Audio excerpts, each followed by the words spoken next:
There's a very big contrast between nocturnes and polonaise. Yes. In between the ballads. Yes. Well, I feel that, and also the nocturnes are very early, and the polonaise is actually the latest work in this program. So I felt that this would be a nice way to show, the first ballad and the last ballad.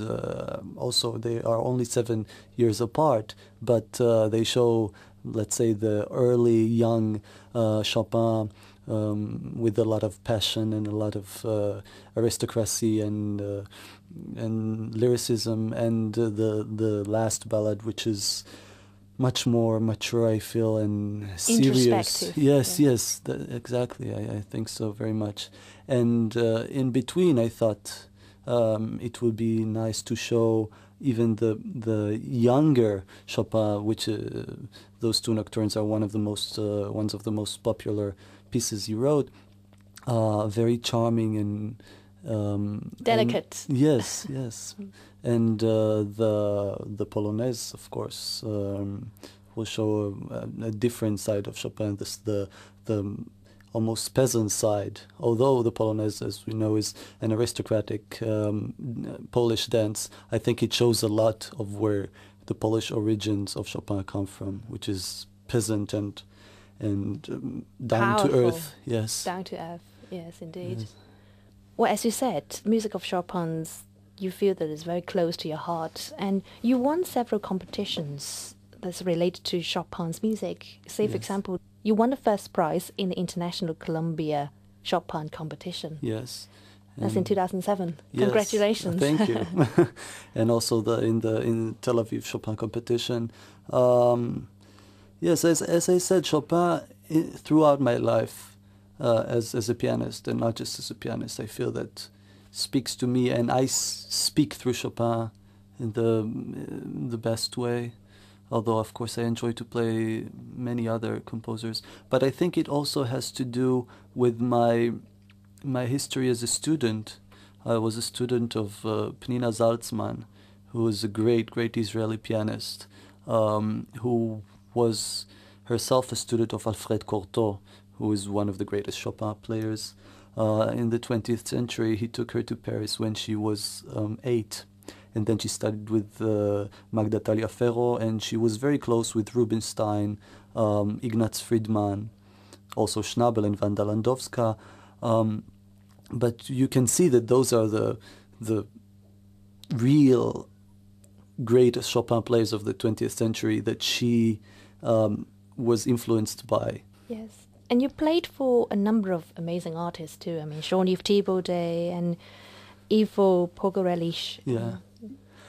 Yes, and Byron Janis, Yefim Bronfman. It's amazing that those great artists, each one of them is so different from the other in his taste. And of course, I get such good advice, and I'm so happy with the artists that I met and that were generous enough to hear me and to work with me more than one time usually. What I learned the most about that is that really, in the end, it's all about the art of yourself. I mean, because each one has his own expression. And after a while, the first time I played to a great artist, I tried to take as much as I can from what he said, which I still do. But now I feel that the best thing is to take what, there are common things that all of them say. And then I realize, okay, this is something in me that maybe I should develop. And all the other stuff are their own personal taste, which is wonderful. And sometimes I take and sometimes I don't, because to play to a lot of great artists, it's a great privilege to find yourself through it. It's important that you absorb as much as you can, but at the same time you have to find your own identity. Definitely. Through the sound, through your interpretation. Definitely. In a way, again, to talk about Pnina Salzman, when I studied with her, I felt that she was a great, great talent. So in a way, I found myself so little compared to her, and it was hard for me to develop myself. And in a way, after she died, which was very sad, suddenly I felt that the things that I got from her suddenly they blossom, and I allow myself to be there and not just to imitate this great personality which is next to me. So in that respect, yes, to play to many artists and to still feel the substance which is in myself is the best way. So apart from the Western classical music, music of Chopin and Liszt in the romantic repertoire, you also perform Israeli composers' music too?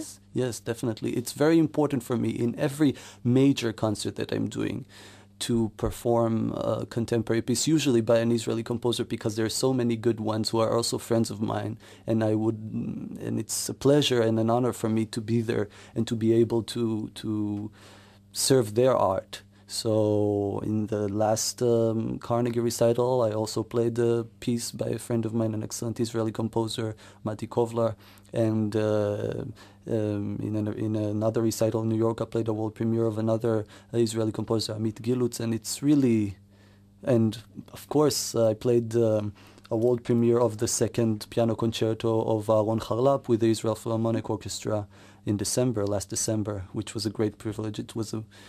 It is a wonderful concerto and, of course, a wonderful orchestra. So I enjoy very much to premiere new pieces. And, of course, I will have very soon the opportunity to do the world premiere of a newly discovered piece, which is not of a contemporary Israeli composer, but one of the greatest composers in history. Yes, Mendelssohn. Mendelssohn, yes.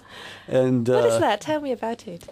Well, actually, Richard Good, my teacher, asked me if I will be willing to do that. He said to me just before a lesson, just before I came here from New York, we had a lesson, and he told me, there is a newly discovered piano concerto by Mendelssohn. It was never performed and never published, and I wanted to ask you if you will be willing to play the world premiere in New York in November 22nd, and I am willing to do that.